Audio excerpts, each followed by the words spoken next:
Hello class and welcome to week number 2 of PSYU 322 Theories of Personality. This video is going to be in a week 2 overview which I will create as I am done this video. Let's talk about week number 2. If you click on content, you will get to the different modules and then we'll click down here. The first thing is the week 2 overview.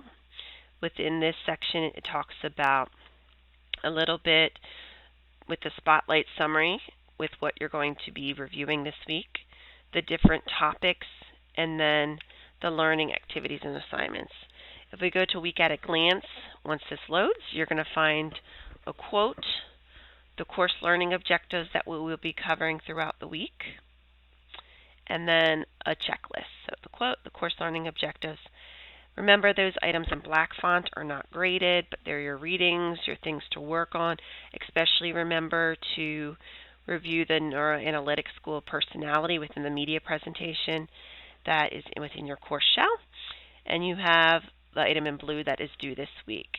If we go back to the course shell, you'll see a similar graphic with ungraded work, which includes your readings, your additional supports, and it denotes to start working on the theory presentation that's due in week 4. I'll review where that is in a moment, and then the notation to watch the Neuroanalytics School of Personality. The discussion board is graded. If we go down here below, there is just some basic tasks as to what you are to complete as well. Within the week 2 learning resources, you're going to find PowerPoints associated with the readings. And then the week 2 activities, there are additional resources for you, videos to review, and then different links as well.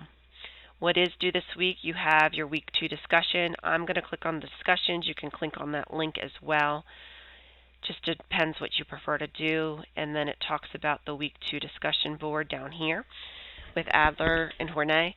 Your initial posting, it says prior to completing this, make sure to complete all the readings and watch the resources that I just reviewed with you, and then the Neuroanalytics School of Personality located within the School of Personality located in the menu on the left. In your initial posting, you're going to review Adler's theory of personality and make sure to fully respond to each of these bullet points. Work to explain your understanding of the concept of the inferiority complex. Man, I'm having trouble talking. I'm sorry. Do you agree or disagree with Adler's ideas that this complex underlies all psychological disorders? Give at least 2 reasons for why you agree or disagree and explain them. Secondly, in your own words, define social interests. In your opinion, how is the idea of social interest manifested in modern society? And again, give 2 examples. And then finally, describe your thoughts about the validity of Adler's birth order theory, a very interesting theory. Describe the effects of birth order that you observe in your own family or the impact within a family of someone you know. To give 3 examples. That's your initial posting, due Thursday by midnight. Should be at least 350 words, which won't be a problem if you're fully addressing each of these bullet points. Your peer response posting is due Sunday by midnight, and you're to respond to 2 peers postings. It should be at least 250 words in length, and it should not be difficult with all the different prompts above here.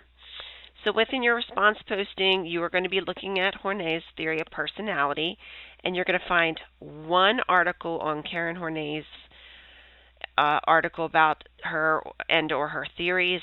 This means you could find a total of 2 articles. Each response posting should have a separate and different article.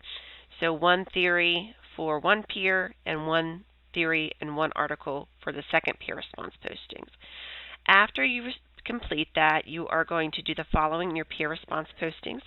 Review your reactions to your peers' insights that were shared within their initial postings and any connections that were shared or new perspectives that you've gained. Then you're going to find that article as noted, 1 per peer response, and post the article URL for the article you found. They should be from journals or psychology professional publications, not from newspapers or magazines. Make sure that you do not post an article that was already submitted by another student. And remember, 1 article per peer response, but they must be different. As a result, your peer postings will be different. And here's what you are going to provide. Provide a summary about the article that you found. Include an evaluation of the conclusions of the author.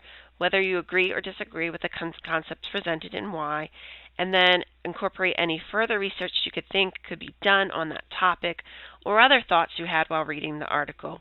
There is a final notation down here that you should not copy and paste your peer responses, that they need to be different. And once again, this is due Sunday by midnight. 2 peers' responses, 250 words in length at minimum. All right, if we go back to the course shell, you can see in week 2, I've reviewed each of those different components that is due. There is a module for additional resources if you want to go there and check out some of those things. I did mention in week number 5 that there's the, hold on, I think I'm looking in the wrong week, I'm sorry. Let me go back. Week number 4 to review the theory presentation. So just briefly, if you go in there, theory presentation instructions, you're going to see that here. There is a video that reviews this. Note that it is in Blackboard, but the presentation is still the same. And you can find the instructions by going to the assignment link here or going directly to the assignment tab above and clicking on the theory presentation. And when you see that, it says hide assignment information. But basically, to find the assignment information, you're going to click on this link, and it is going to provide all the different sections that are needed for the theory presentation assignment and how the theory presentation is due in week number 4. So you're going to want to review that as well. I'm not going to go into great detail because we're in week 2. And then down here below is the rubric that I'm going to use for grading, but I'll make sure to review that again in week 4. Sorry. That is it for what is due in week number 2. If you have any questions, comments, or concerns, please make sure to reach out to me. Thank you.